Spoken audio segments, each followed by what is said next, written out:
out on Reddit and everything, people were just burning Ingram like crazy, and that it's not over. Yeah. It's not over. So often people are so quick to just burn the company that got breached. Yeah. But they could be the next one.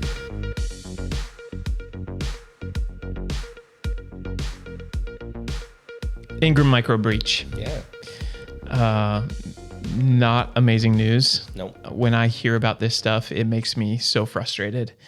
And I think before we jump into, I think the details of everything that would happen, what that means for us and for our clients and all that stuff.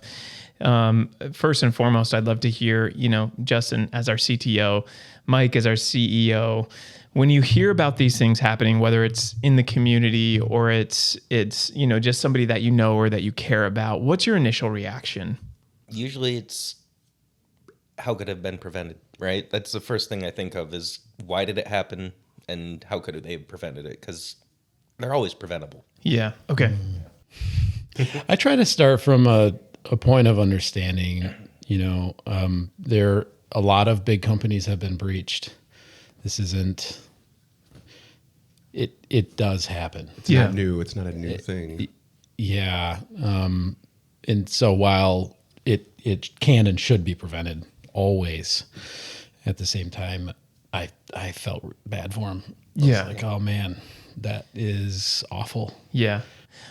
Justin, do you have an initial feeling? So I've worked in an org that size. Okay. And when you get that big, it gets very segmented. Sure. So there's a couple people in charge of this and a couple in charge of that. And therefore the human error becomes singular. It's somebody forgot to do something. Sure. Or did something incorrectly. And so the checks and balances actually kind of get worse as you get bigger because there's not as much oversight because you don't have the visibility. Yeah. So I'm usually not surprised when it's a bigger org that gets got. Yeah. At the same time, when you don't have the additional safeguards in place, it's a little harder to justify. Right? Okay. So minor breaches, they got to install data. That's going to happen. When they get in and they're disruptive and they break things, that's probably where it probably could have been completely avoided. Yeah. I don't know if you guys can relate to this, and maybe you can't. I am such a justice person. It's one of my deepest flaws. I'm very justice driven. So when I hear about this stuff, so we had, this was just last year, we had a local company that was breached. Mm-hmm. It makes me so angry. And not at the person that was breached, but at the fact that it happened. Yeah. And it's I even get that with my kids, my poor kids, love them to death. Sometimes they get hurt and I'm angry, not at them. And I'm not yelling at them, but inside I'm I should have been able to prevent this. I get so mad. And I'm sure that's, there are several people on the Ingram side that feel that way as well. And then other people, just working in that tech support or that cybersecurity realm the way that we do, that feeling of anger drives me to want better for people. And so that's why I want to talk about this today, because I feel number one, this is something. And obviously, Justin, you're going to speak into this, but just as a precursor, like you said, this is something that it was preventable. But the reality of it is for every organization, there's holes and things happen. And so, and we'll dig more into that. But Mike, can you give us a bit of a summary? Number one, and Justin too, because I think Justin, you made us aware of it via our chat. But just give us a brief summary of what happened. How were we informed of the breach and all of that good stuff? So it was the 4th of July weekend, and it was that Friday. Right. Yeah, that's right. Where somebody triggered their payload and took Ingram Micro down. So it happened shortly before the weekend started, but it's not uncommon for that to be targeted around when they know they're going to be minimally staffed and it'll be much harder to react. And so someone got into the network, delivered a malicious payload, and took down their ordering system, essentially. How did they get in the network? So there was a known vulnerability in Palo Alto VPN, where you could get in through some privilege escalation and gain access to the network. Okay. Yeah. And then once you have that foothold, which usually is month-long kind of thing, but In this case, that vulnerability was only about 2 weeks old, so they acted pretty quickly. So they got in and they got their foothold. They installed their software. They exfiltrated the data, and then they were, encrypted it all. Yeah. So it effectively took them down, and then they had to determine the scope of the breach, figure out what was impacted, figure out if the backups were any good, which, because they came back online less than a week later, they definitely were. But then they had to determine, do they pay? Do they recover? And is the data that's stolen worth paying for? Yeah. So Yeah. Okay. Yeah, but I don't know that we know the extent of what data was actually breached. We know what we were told. Yeah, exactly. Right. And that's one thing that I do think I want to address. But as I understand it, they actually, their initial action was to shut everything down. Yeah. Which I can't totally disagree with in that scenario, because you don't know the extent of it. Right. Just shut it all off. And that was really so the outage may have been smaller had they maybe not done that, but I think it was a smart move. But it created a lot more backlash from a PR perspective, because the perception, I think, was, and if you know something else I don't, correct me here, but I think the perception was that the breach took everything down, and I don't believe that was the case. Yeah. From what I understand after the fact now, it was more a immediate reaction of turn everything off now. Security measure. Turn everything off now, then we'll turn things on one at a time, check them, go through, make sure it's okay before we reactivate the service. It was probably part of their disaster recovery plan, I would imagine. Sure. Probably, they're not just willy-nilly making that decision. Right. I have to imagine they they're- talked about it before. So There was purpose to it. yeah, Yeah. I think no doubt. shutting it all off was part of their plan, and I know that pretty Yeah. quickly they announced that they were working with outside cybersecurity to deal with it.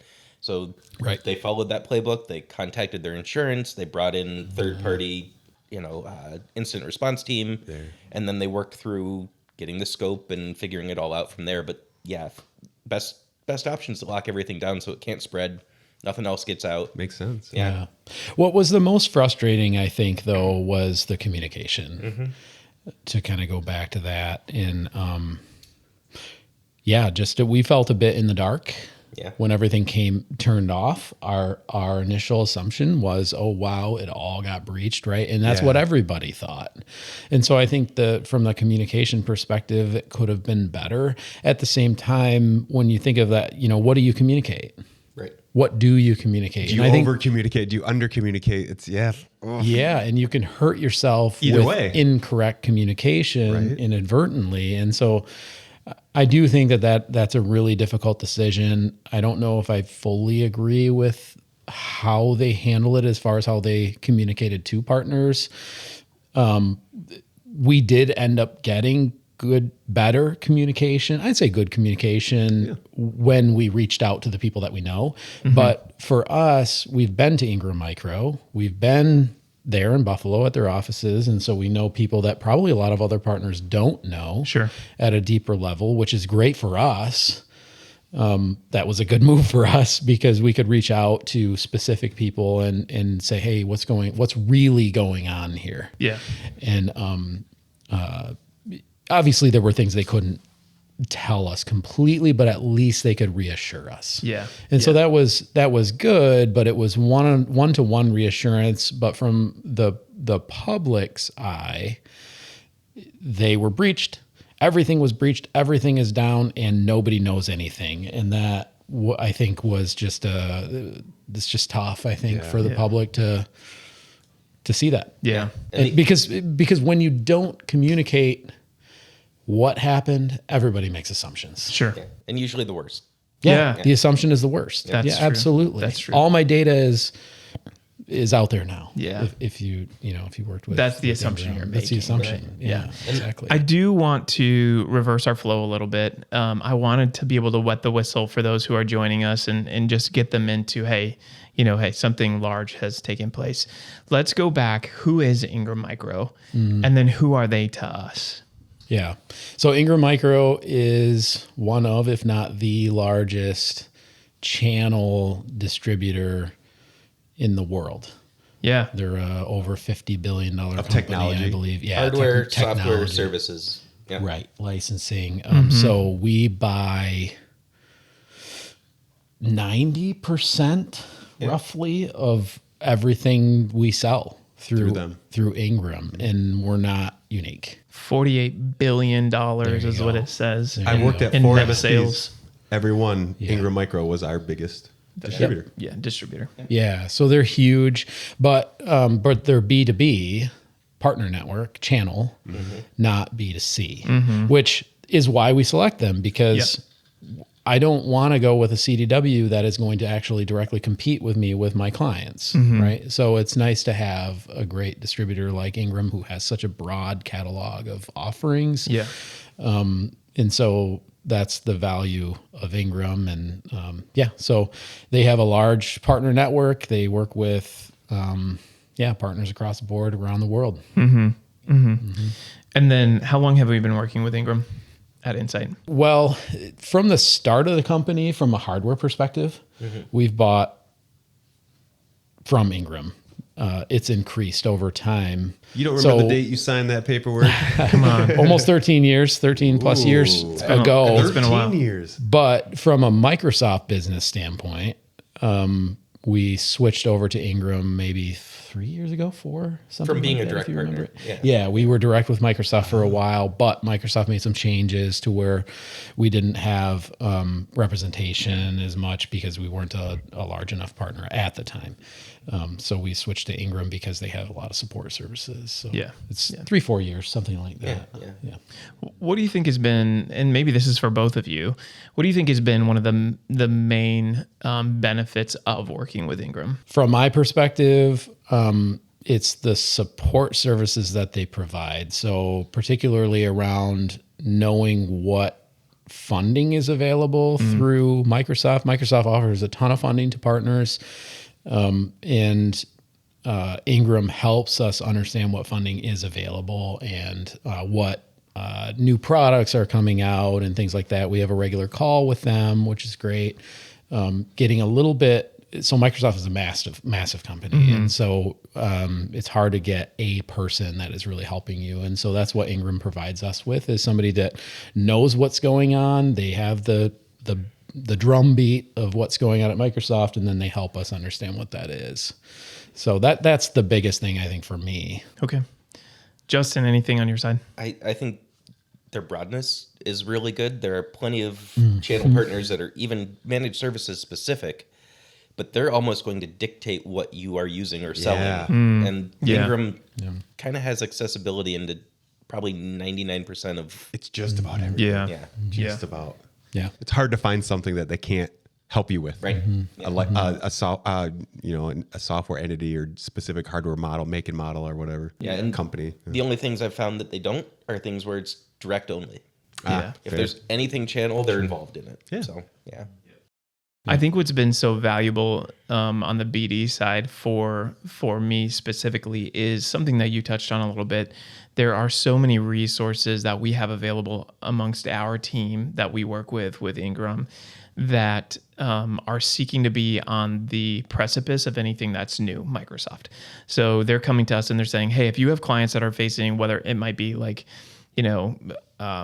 licensing end of life or whatever, they're like, hey, this is what you should like be thinking about this, or at least be bringing this up, or there's something new with Azure, like, hey, check this out, and would this make sense for your clients, and all that good stuff. And so as it pertains to the value that Ingram is for our clients, Ingram is in large part a reason that we can continue to be successful. Although we have an internal team that's doing that stuff, we also have an external team that are using different sources and resources to be able to be on top of the latest trends when it pertains to Microsoft. So I've really appreciated that on our side of things, and I'm certain that our clients have all benefited from that as well. Do you see? I guess what in this, is there anything that makes you feel like, shoot, this makes our relationship with Ingram shaky?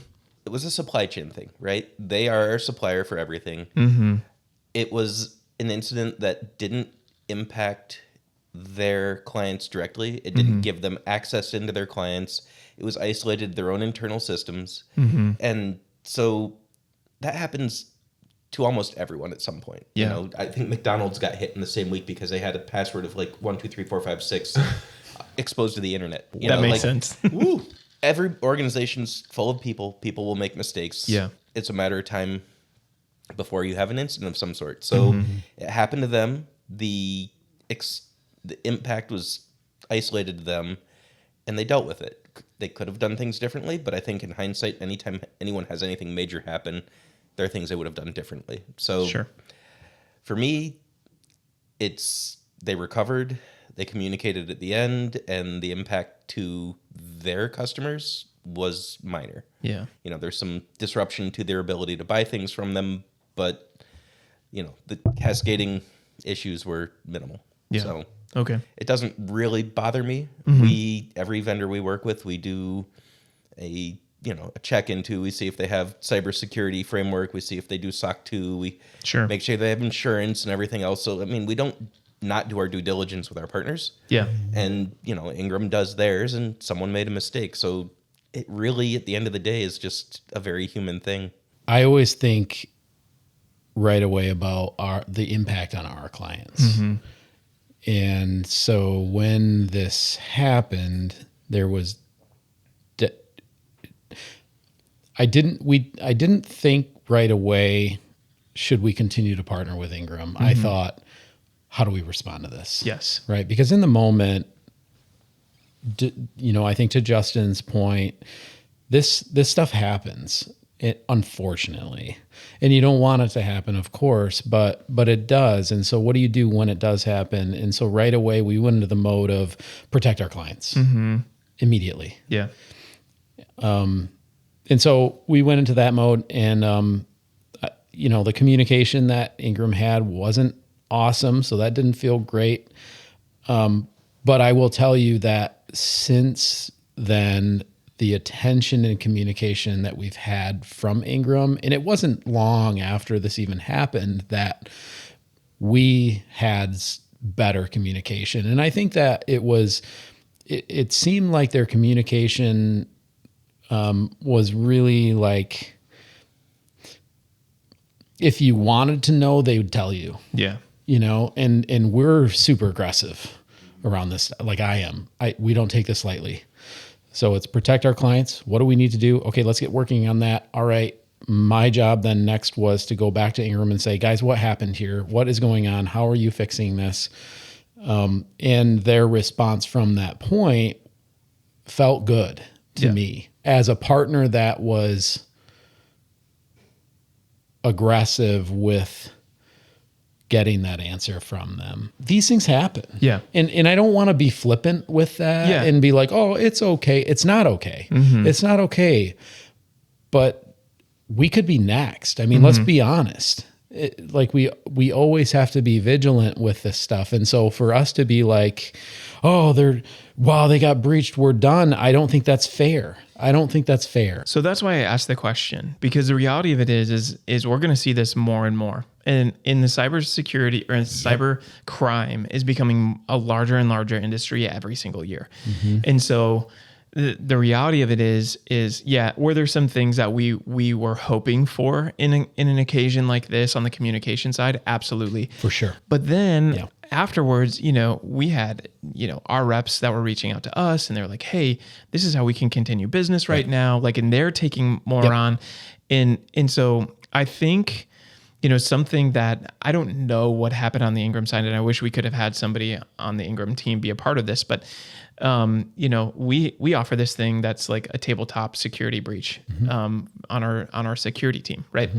And so that in and of itself became so valuable when we sat down as a leadership team, and our security guy, Ben, along with the help of Justin, was like, what would you do? What's the first thing you do if you've been breached? And we as leaders looked at each other and were like, shoot, like we know what we're supposed to do, but we don't have a plan for it yet, which forced us into the mindset of, all right, we have to have a plan, which led to way more work for Jason, which was fantastic because he's great at it. And Justin, absolutely. And so all of that to say, I think I'm wondering if the lack of communication on Ingram's side was because internally they were like, shoot, how are we going to be protecting our clients? And what do we have to do to shut things down and make sure, I wonder if they were just like, we don't know what to communicate because we don't know to the extent of it yet. Yeah, I have to assume that's the case. Yeah. Yeah, because I mean, even like two or 3 days after is when we really started to get more communication out of it. And I think they were in a place where they were like, we finally know what's happened and how we're going to address it. So, internally, was a weird day for us on that Monday, right? So, can you guys kind of just break down how we started to handle that on an internal perspective? Yeah. I was really impressed with our team. So Justin had initially seen it, and over the holiday weekend, no less. And so we were aware, all of us were kind of looking through it and thinking through it. And so early on Monday, we had a connect with the team, and man, it was just a great call. Everybody plugged in, and it was, okay, how do we protect our clients? How do we, move this forward? All right, let's task this out. Let's get this going. And we all got super aggressive with it, which, I mean, that's so InsITe. It's like, when something's really, really important, like the security of our clients, we're on it. Yeah. And so I was really impressed with how our team responded. It was great. Yeah. That's part of the reason why we can boast that our SMS platform is 100% breach free for our clients that we have, right? Yep. Because we think that way, we behave that way, we act that way. Sure. That's just how we roll. That's just built into us, into this company. Yeah. Yep. Yeah. Something that was different for me on that Monday. Monday is my day to connect with all of my team. And so I do my one-on-ones all morning from, I think it's 8:30 is my first call all the way until 11:30 or noon. And I'm doing my one-on-ones with my teammates.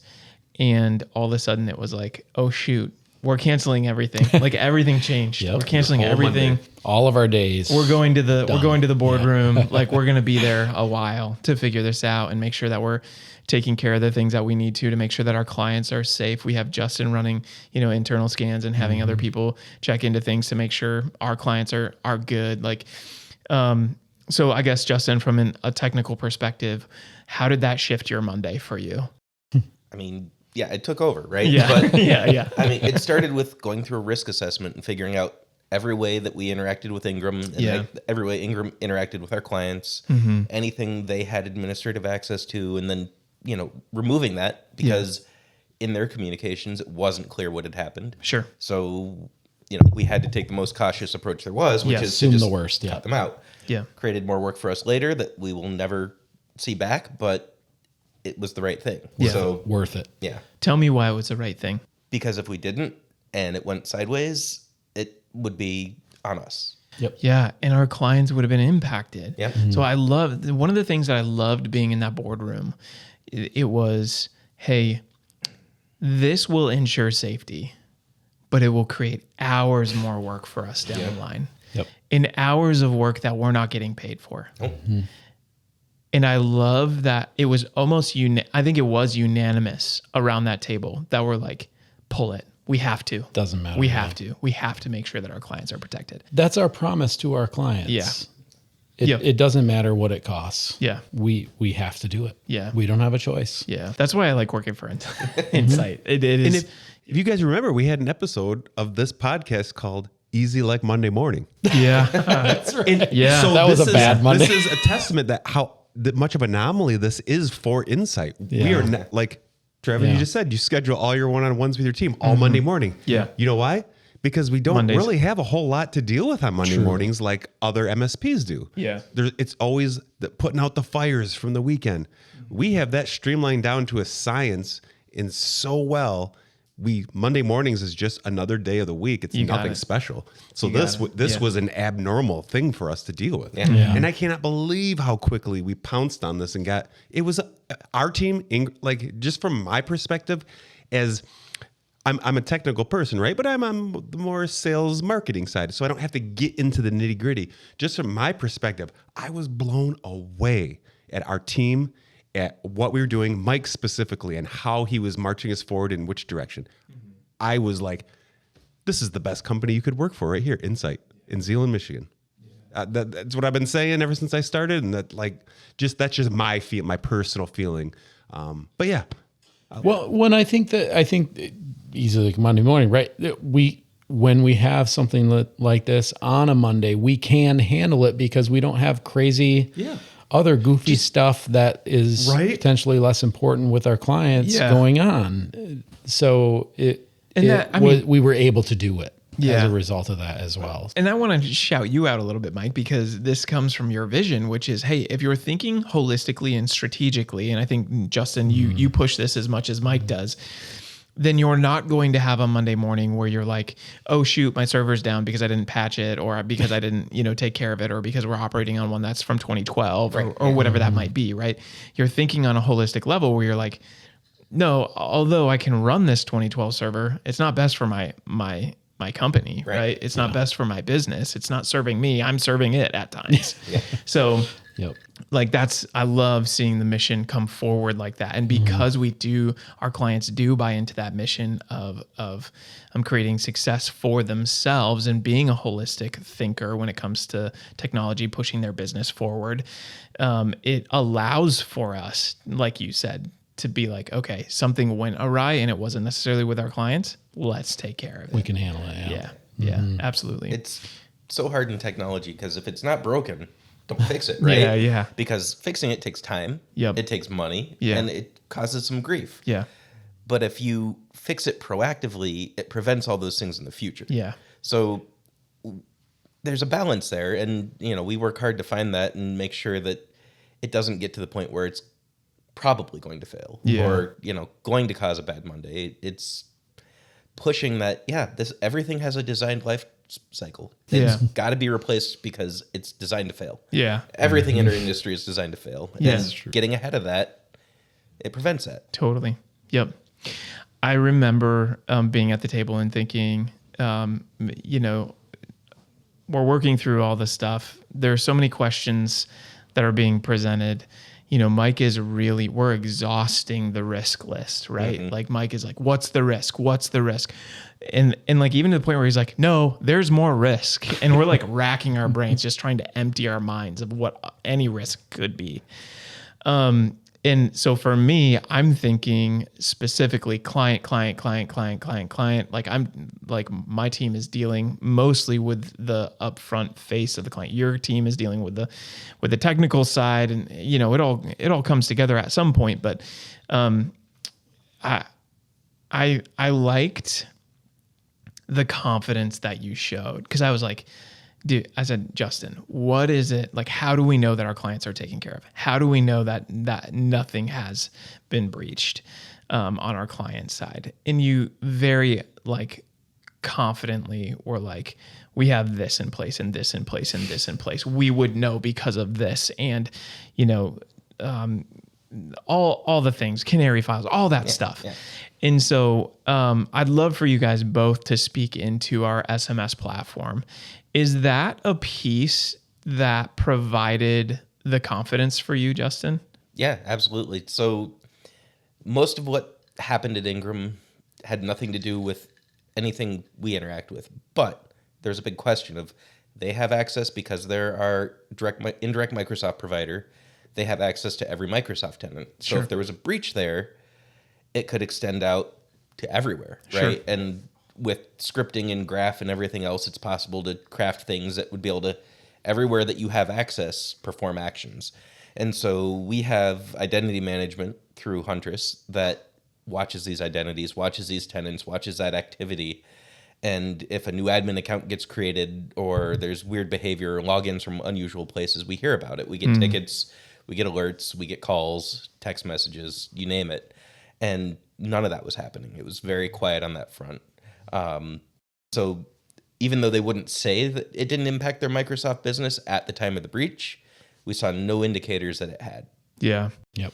I'm going to get passionate here, and it's going to sound like I'm plugging our thing and our product, but I guess it is very naturally because I believe in it, right? We believe here that the MSP model is broken, right? Not intentionally, but accidentally, right? And the model itself of, hey, we've got an antivirus for you, we're going to do a couple of checks here and there throughout the month. But other than that, we don't really touch your environment because we lose money, right? In touching your environment. That is an accidental break of a model, right? I don't think any MSP is out there like, good, we're going to make more money because we're not touching your environment. They're not the villain. Yep, they're not the villain. They're there to help. Yeah, exactly. We're just there to help in a different way. But it's but it's the model that puts them in that scenario where we're at the race to the bottom pricing wise, and so when you're in a race to the bottom pricing wise, you end up being in a race in the bottom service wise. Totally. And so I'm not here trying to plug our SMS platform, but I do want you to speak into the uniqueness of it because of the confidence that it provided you. What in the SMS platform, if you could, we talk about this all the time, layered security approach. What made that so unique to a different MSP that might just be running that antivirus and maybe an MDR of some kind? Yeah, and I think that comes down to the good, better, best model that's out there everywhere. Yeah. There's really not a better or best security. You have to run it. We don't make that optional. SMS has it. It's just there because it's necessary. Otherwise, you will run into these, and we shouldn't be telling people, well, if you want to risk it, go ahead. Like that's not the right response to security.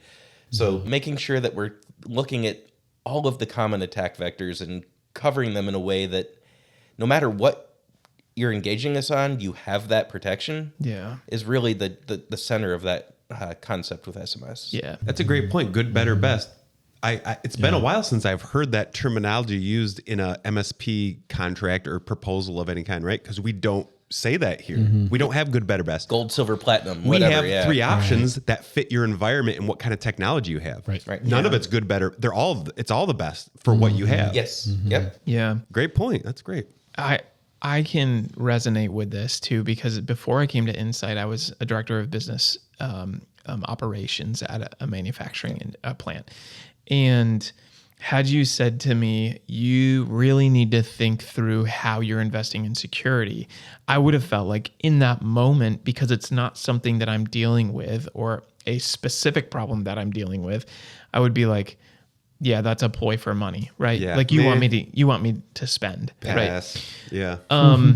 After being here for, August will be 3 years, and seeing what I've seen, not with our clients, but with people that we want to protect, both in our community, even outside of our community, and our partners and our vendors, I'm like, freaking invest in your cyber, like invest, do the things.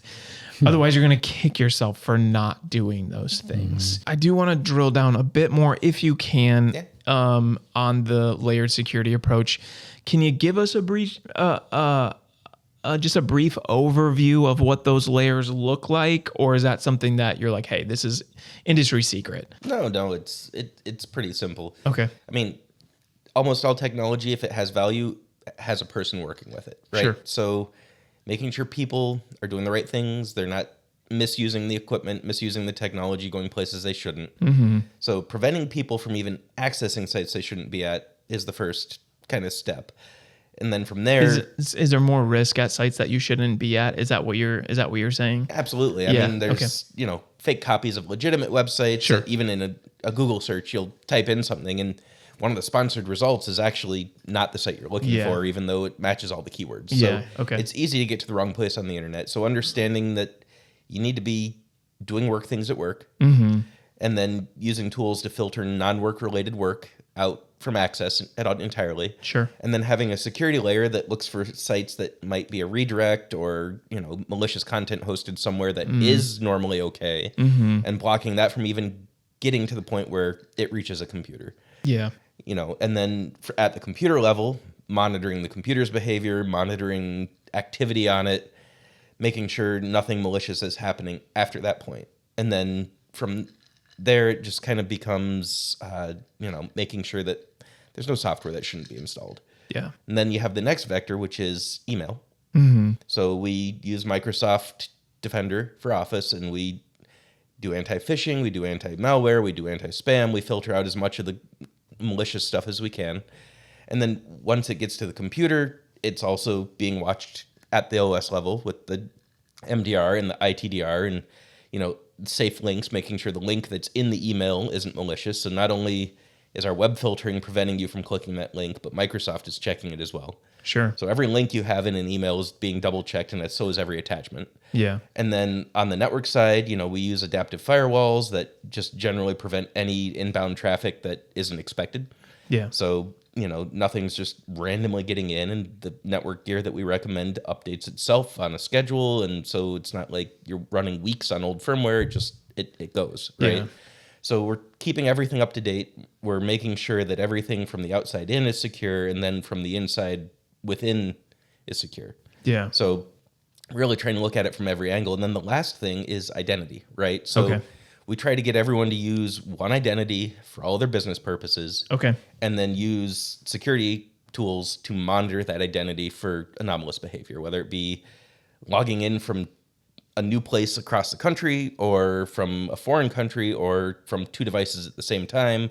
There's all sorts of things that can be like, this isn't right. We should alert on it. And we have the ability to lock those accounts without any intervention. We have the ability to reset passwords without any intervention.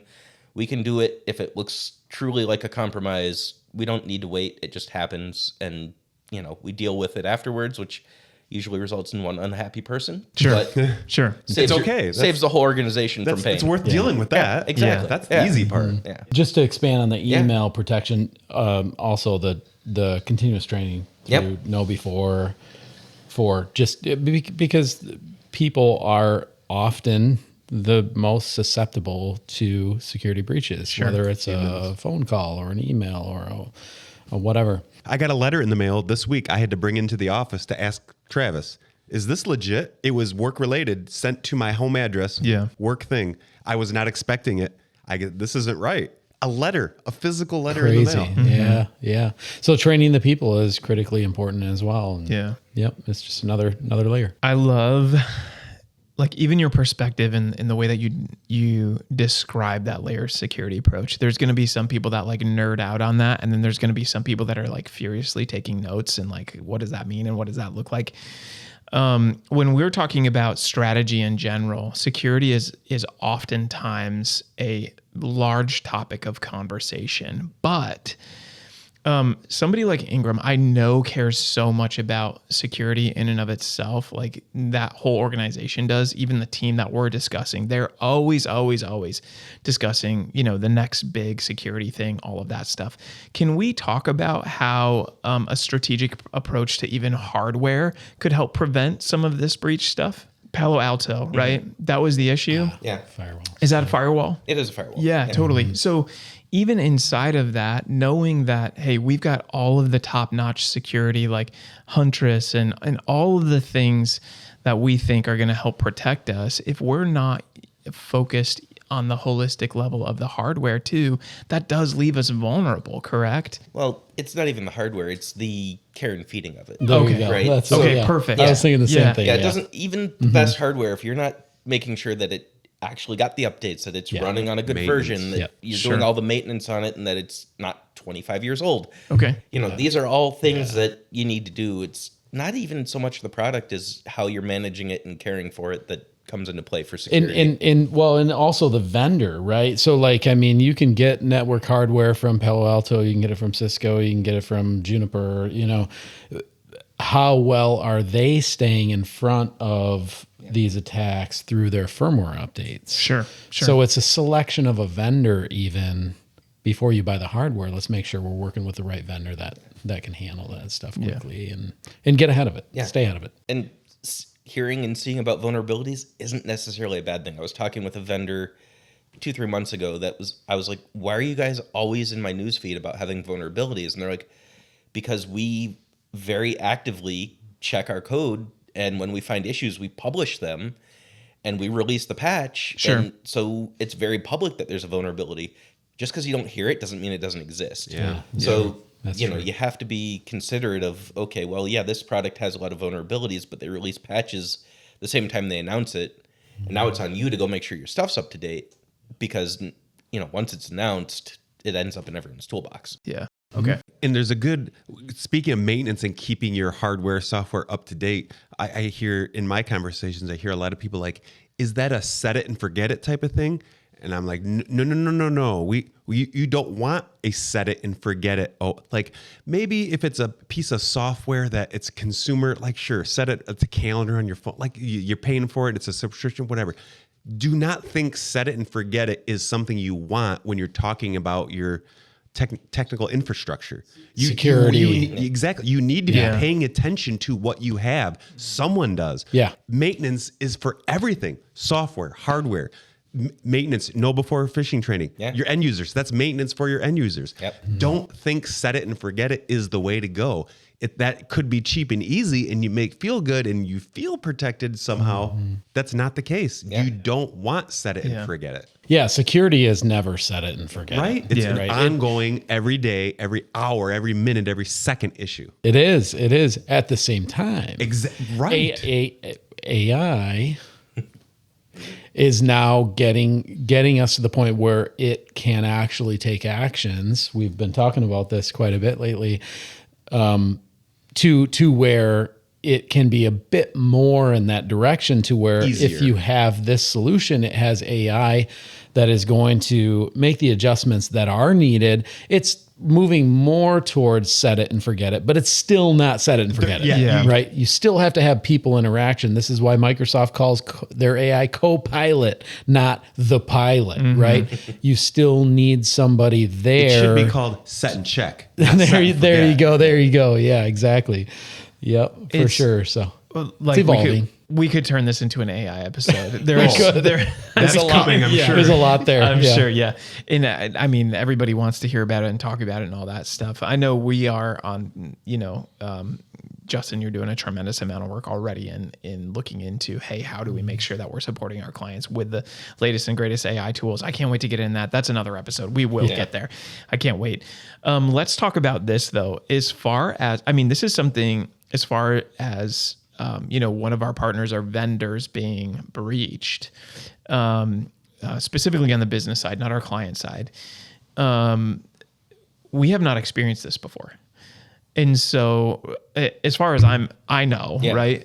So is that correct? Yeah. Okay. Okay. Mike, this is a question you actually present with us often on the leadership side. What are we learning? What have you learned? Yeah. What have we learned on this side as far as our partnerships are concerned?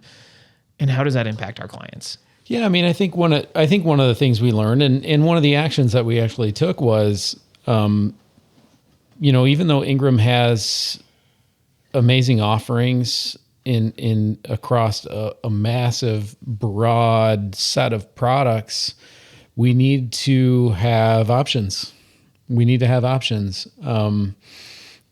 Because you never know when you may need to pivot. And that's unfortunately just the industry we're in. It moves so quickly that we have to be ready to be able to make that pivot. And that is one of the things that we did is we went out and we reached out to some other distributors because we didn't know how our clients would respond. Sure.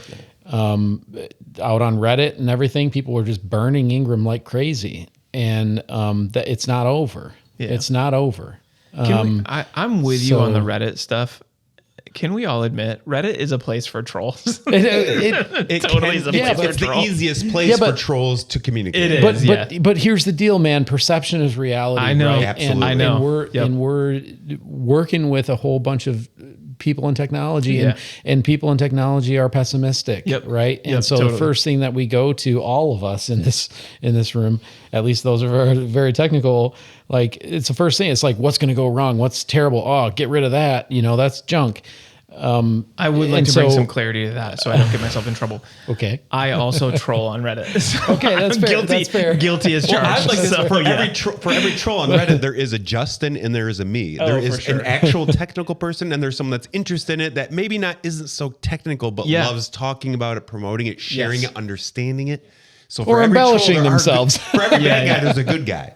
Right. Sure. And I feel like. that's what I Yeah. mean too, is I don't mean the whole community of Reddit, but I do mean there are people on Reddit that just want to watch the world burn. That's where you're going to find it. Well, that's Hashtag that's Batman. true, and Absolutely. particularly in technology. Sure, But the reality, yeah. but again, perception is reality, Yes. and so what did we learn? One of the lessons through this was, I mean, we need to have diverse distributor options. Okay. And that's unfortunate. I mean, from Ingram's perspective, but at the same time, we understand these things happen, but we have to be able to deliver what our clients are need. comfortable Yeah. with, Yeah. right? And so we needed to be ready to where if our clients said, "Hey, we don't ever want licenses from Ingram again," okay, we have gotta this figure other this option. out. Yeah.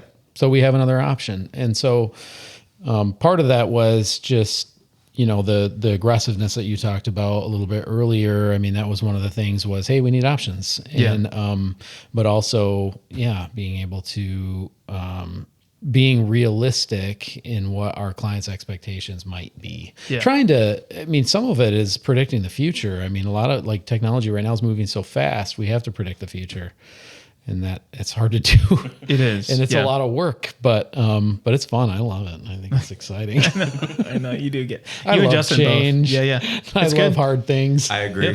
One of the things that impressed me with Ingram in their response to all of this is not just the instant response, but they had a business continuity thing going on where they were able to manually place orders. They were able to, That's true. through email Yeah. or Teams, Right. say, hey, I need this added to this account, and they would go into the back end and take care of it.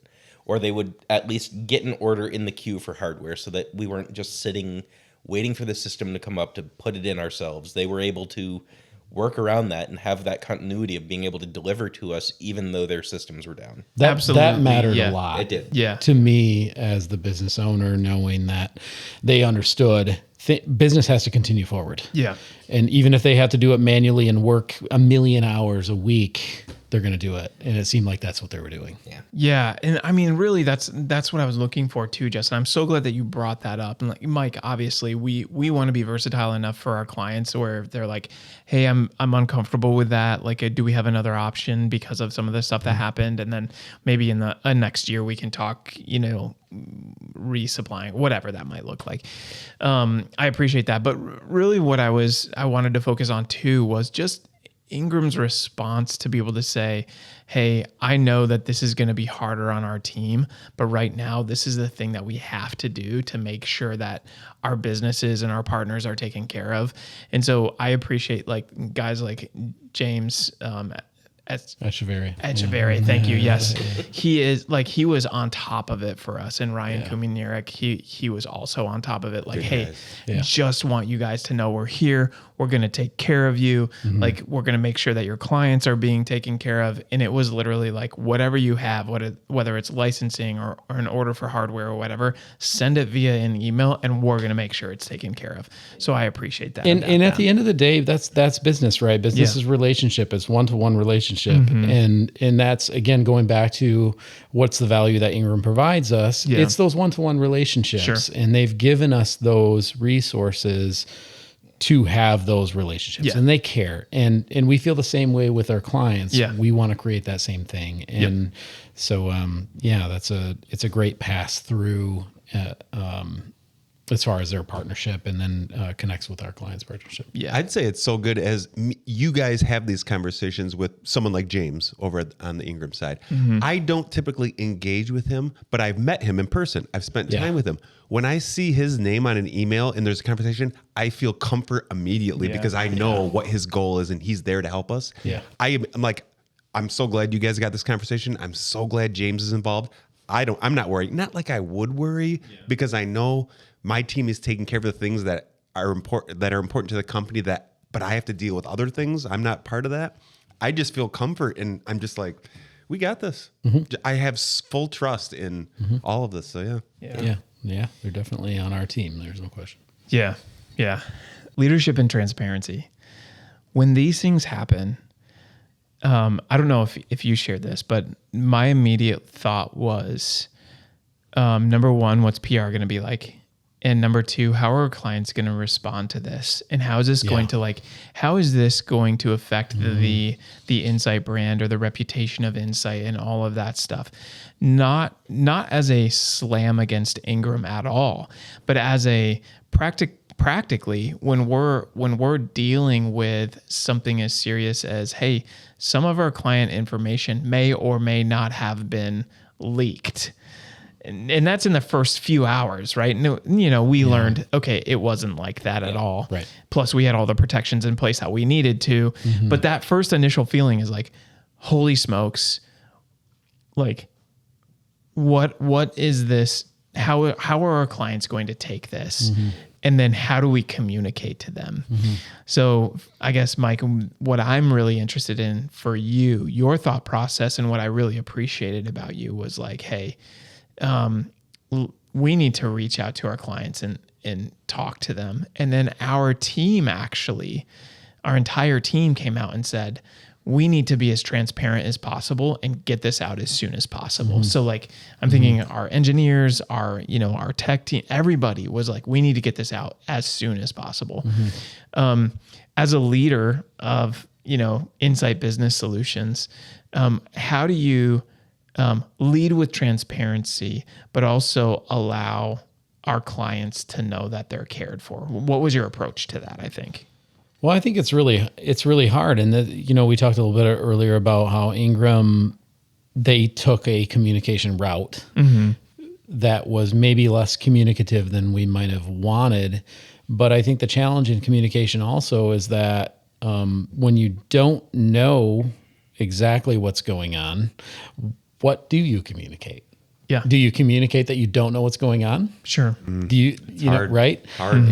And if you do, are you going to lose trust?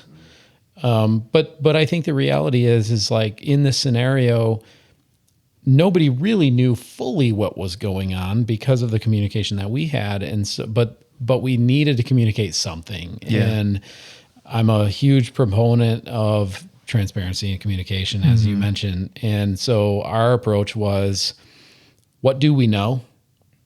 And let's at least communicate what we know. Sure. And then let's communicate what we're doing. Okay. So that from our client's perspective, they understand that we're on top of it to the extent we possibly can. Yeah. Be on top of it. And that, to a degree was it feels a bit like you're exposed. But at the same time, we're humans and all we can do is what we can do with the information we have. Sure. And I felt like we had enough information to communicate what we knew so that our clients knew that we were responding and that we care. Because the biggest thing in this scenario, I think, is that we care and we're on it. And this is urgent. And this is our number one priority. Yeah. And that's what we felt we needed to communicate. And so that's what we did. Yeah. Even at the risk and quite honestly, losing some business for us, right? Yeah. We could have hid this For sure. incident and gained much more revenue, but because we were honest, we actually did lose some revenue. And I'm just like, from a perspective of like moral or ethical business, I appreciate that we're willing to go out and say, hey, this is what happened. Full transparency. This is where we're at. This is what we're doing. And no amount of revenue in my mind is worth the lack of transparency. And I just appreciate that about the leadership here, that we're like, no, we need to communicate in a way that at least is serving our clients well in transparency. Yeah. Yeah. Yeah, Well, if you think for about sure. it, honesty doesn't really make you money. No, it's kind of the opposite that makes you money. So the fact that we chose honesty or transparency over making money just in this specific situation, I mean, that says a lot. Any company that goes that route, like, that's kudos, man. That's being around for the long haul. That's not trying to make That's not transactional. Yeah. That's a better way to put it. That's the better. point, right? Yes. Long term. So partnership is long term, and long term partnerships require trust. Yeah. And This is how you build trust. Built by being transparent and owning up to the things, to the situation that we're in. And this wasn't a situation we had created, but it was a situation we were in as a result of who we were working with. And so we had, to me, there's no option. Yeah. You have to communicate, you have to be honest, you have to be fully transparent. And, it's up to our client. If we have, and ultimately I believe like we've built trust with all of, or the majority of our clients, to where we send them that communication and they go, hey, yep, we know InsITe has us. Great. Good to hear. Awesome. We trust it. But there are some scenarios where we haven't gotten to that level of trust quite yet. Sure. New clients or, whatever it might be. And, sometimes you have some casualties along the way, through the war. Right. But ultimately for me, for us as a team, our culture, it's built on trust. Yeah. It has to be. And so, transparency is important. My favorite vendor partners, they have a status page, and when something goes wrong, there are play-by-play updates. Yep. Sometimes it's on an hourly cadence, sometimes it's as it happens, but everything that happened and transpired, about by the end of the incident. Yeah. And there's at that point, there's no need to explain. There's no need to apologize. It's been explained. Yep. Right. Yep. Exactly. Just be transparent. Hinging on, or I guess coming off of, I loved what you said, which was, our businesses are built on transparency and trusted relationship, right? Very honestly, we're still working with, and we wouldn't hide this, but we're still working with Ingram as a trusted partner. You may have some that may say, why would you do that after, a breach like this or whatever? What is it about Ingram that still makes them a trusted partner, even though, something like this has happened? Yeah, I think maybe this is unique to us, but I feel like we have good connection with influential leaders within Ingram. Okay. Which is good. And I also think that it is naive, or it is cocky, foolish to think that another distributor won't be breached tomorrow. Absolutely. So it's like, it sucks. I think that the way now that we know how they reacted and shutting everything down, and literally, when you think of what they did, they skinned their knee and then they shot themselves. Right? Like the breach was skinning the knee, and then they went, you know what? I'm going to shoot myself, right? And like you get all this attention, right? Sure. Like that's maybe a really terrible way to say it, but it's like they brought a lot more pain than could have been possible, but they did it because they knew that it would help alleviate the, minimize the damage. Okay. No matter unknowingly. Does that make sense now? Like I feel like that was when you first said it, I was like, where are you going with this? Yeah, what happened? But they chose to hurt themselves more. Yeah. Because they didn't know how big, like in the moment, they didn't know how rampant it could be. Yeah. They didn't know. Better safe than sorry, right? Is right. that honestly what it comes down to? Better safe than sorry. Yeah. And so to me, despite the communication, maybe shortcomings in that, the fact that they chose to do that makes me feel pretty confident in that they care, and they aren't going to just let it go and try to hide it and all this stuff. They literally just lean into it and they're like, oh no, yeah, done, shutting it all down, making sure that it does not grow beyond what it is right now. And I think it worked in their favor. And honestly, the thing about security breaches that I think people don't think about is what could have happened without the response. Mm-hmm. So if they didn't do that, what would have happened? The things that we protected our clients against, that because we went to worst case scenario. We went to, we don't know. Yep. So we're gonna shut down absolutely everything for the sake of our clients. Yep. But had they not done what they did, our reaction may not have been in time. Yeah. Yep. We don't know. Well- and so you like, I wish you actually go to like, well, let's play it out where they didn't shut it down and see what happens, right? Like, let's run that scenario. Let's ask AI to run the scenario, Yeah. right? And like, what would that have done? Yeah. We don't know. So to me, it gives me confidence in that they decided to do that actively. Like, oh, Yeah. we're going to lean into it. Nope, we're shutting everything down, and we're going to leave the public guessing what the hell's going on. Yeah. It sucks, but Yeah. they took quick action. It was the right man to me as an outsider that's in technology, but is also on social media. And I work with a lot of, consumer, like people that necessarily aren't in the business or the technology industry.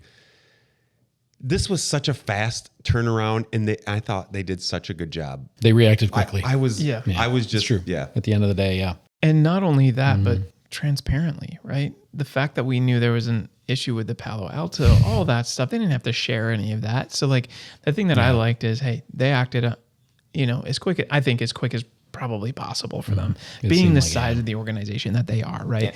And then they were transparent, and then they're fixing the issue, right? And so for me, like you said, you guys both alluded to this. Hey, it's not a matter of if, but when, right? Or Yeah. the fact that like this happens often, in the fact that there is transparency, the fact that they are dealing with it, that they are getting after the issues and the problem.